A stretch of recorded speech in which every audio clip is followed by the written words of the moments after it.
Hola queridos estudiantes de séptimo básico, primero que todo saludarlos esperando que se encuentren bien.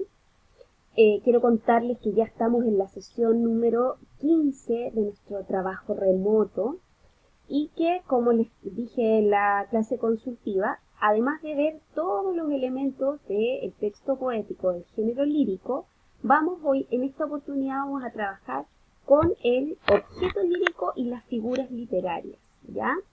Bueno, vamos a comenzar primero con el objetivo de esta clase, que es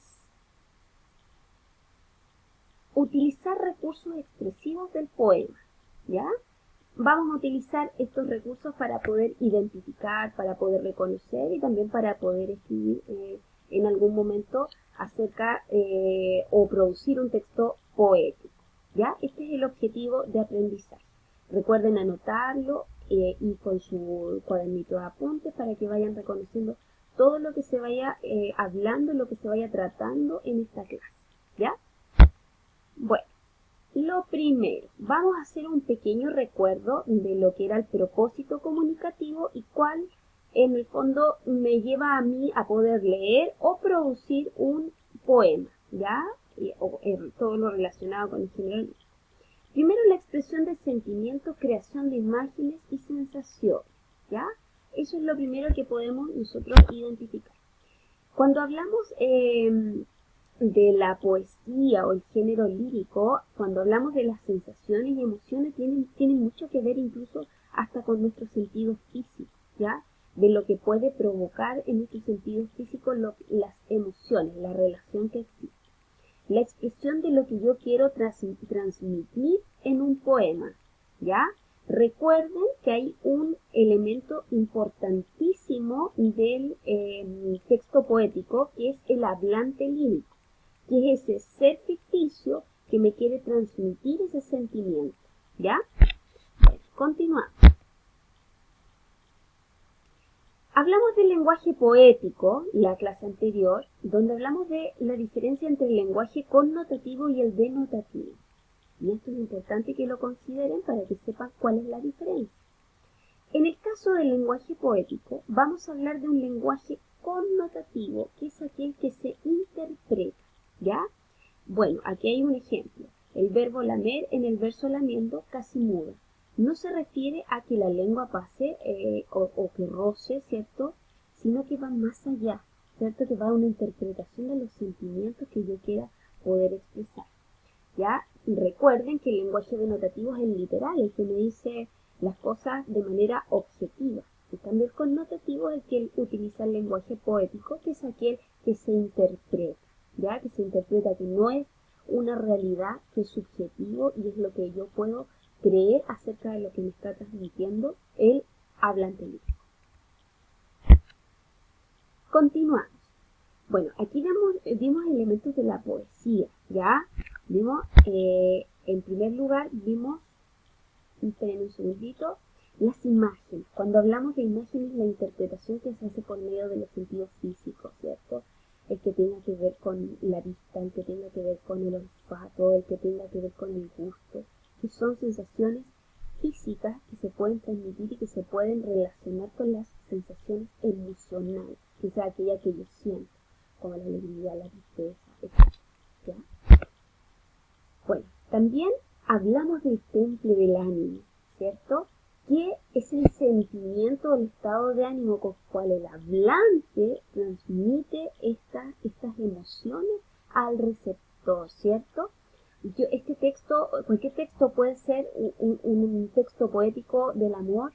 Si yo me pongo a leer, tiene que ver con el amor, pero si veo el temple del ánimo, a lo mejor voy a reconocer que hay nostalgia, ¿ya? De eso se trata el temple del ánimo. El estado o sentimiento en la cual el hablante lírico transmite las emociones. Eso es súper importante reconocerlo para poder avanzar en los elementos de la poesía. Bueno, vamos a continuar aquí. Voy a continuar con la siguiente. Ya. Y el lenguaje figurado.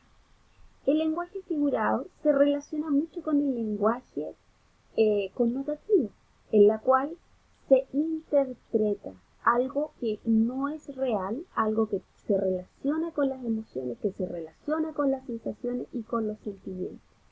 Por ejemplo, aquí tenemos un ejemplo en esta primera estrofa que dice: esto es lo que ha hecho la lengua tras de los labios cerrados, una luna que no mengua en la noche de la boca. ¿Se dan cuenta que aquí yo tengo que interpretar y aquí yo tengo que reconocer qué es lo que me quiere decir este lenguaje figurado? Bueno, además de hacer toda esta recapitulación, lo primero que también debemos reconocer es la estructura, ¿cierto? Además de los elementos importantes que conlleva el texto poético. Recordemos que el conjunto de versos, ¿cierto?, es la estrofa, y cada una de las líneas se llaman versos, ¿cierto? Y al formar yo hago una estrofa. Eso es a modo de repaso, que yo sé que ustedes lo saben y lo reconocen. Continúo. Aquí nos vamos a ir directo a lo que son las figuras literarias, ¿ya? Bueno, como dice ahí, la poesía se caracteriza por expresar ideas y sentimientos empleando un lenguaje poético, que en el fondo es el resumen que yo les estaba diciendo, con la intención de apoyar el contenido del poema. Para ello se emplean diferentes recursos como las figuras literarias. ¿Cómo es el objetivo de la clase? Que es utilizar estos recursos, ¿cierto? Por lo tanto, estos recursos literarios se llaman figuras literarias. Eso es para que lo anoten. Estos recursos de lenguaje poético tienen como propósito, miren el propósito que tienen las figuras literarias: dar mayor expresividad y belleza al poema.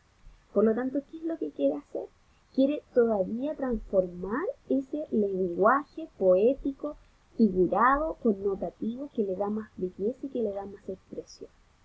Nos vamos a ir por cada una de las figuras literarias. En primer lugar está la personificación. La personificación consiste en atribuir estas características, estas cualidades animadas de vida, acciones, sentimientos, palabras, a elementos inanimados o seres irracionales. Ejemplo, la tortuga que sueña deja escapar de sus labios un sonido mínimo. Bueno, ¿qué quiere decir? Que se le atribuyen estas características humanas a seres que son objetos o son animales. Cuando podemos decir que, por ejemplo, el gato siente o expresa emociones al ver a su amada. ¿Ya? Podemos expresa sentimientos y salta de alegría, o podemos decir, o le dice que la ama. Ya ahí estamos, definitivamente estamos dándole una connotación, o estamos dándole características humanas. Continuamos. La comparación. Aquí se establece, como dice ahí, semejanzas entre dos elementos. Y siempre en el caso de la comparación se utiliza el cómo, ¿ya? Tan claro como el agua del río, el cómo, o se parece a. Son dos palabras que se utilizan cuando realmente hay una comparación. Luego tenemos la metáfora. Miren, la metáfora consiste en designar una realidad o elemento con el nombre de otro, con el que mantiene alguna relación de semejanza. Es muy parecida a la comparación, pero en este caso no se realiza con un nexo, no se realiza con la palabra como o semejante a. Por ejemplo, tus ojos son bellos luceros, ¿ya? Ahí yo llego y digo una metáfora. Frente al Señor, como decía ahí, de las grandes batallas. Vamos a retroceder. A ver, como el ejemplo que dice, frente a este gran Señor de las batallas, ¿cierto? Está realizando esa semejanza. Y la hipérbole es una alteración de la realidad. Si lo decimos en palabras coloquiales, es una exageración que se realiza. Tus ojos son los más hermosos del universo. ¿Ya? Una exageración tamaña, pero así se ocupa para dar mayor expresividad. Bueno, aquí tenemos también lo que es el objeto, y antes de pasar a dar la última instrucción, tenemos el objeto lírico, que se encuentra por acá. Déjenme ver. hasta las 4. Me parece mucho que está bien. Cuando hablamos de, antes de, porque es algo nuevo también, novedoso con respecto a lo que es. El objeto lírico puede ser una persona, animal o cosa objeto que sirve al hablante para expresar su interioridad. En el fondo, ¿a quién va dedicado este poema? ¿De quién se trata? Ya, aquí, vosotras las familiares, inevitables, golosas, vosotras moscas vulgares, que evocáis todas las cosas. ¿Cuál sería el objeto lírico? ¿En quién se centra? En las moscas, ¿ya? Eso es como lo último que yo quería reflexionar con ustedes. Ver los recursos literarios que se ocupan, ya en este caso son las figuras literarias, y también lo que es el objeto lírico, ¿ya? Bueno, chiquillos, yo espero que les vaya muy muy bien, que puedan ver estas 2 clases consecutivas, la clase anterior, también para reconocer los elementos que trabajamos, algunos detalles que les falta y tomar apuntes.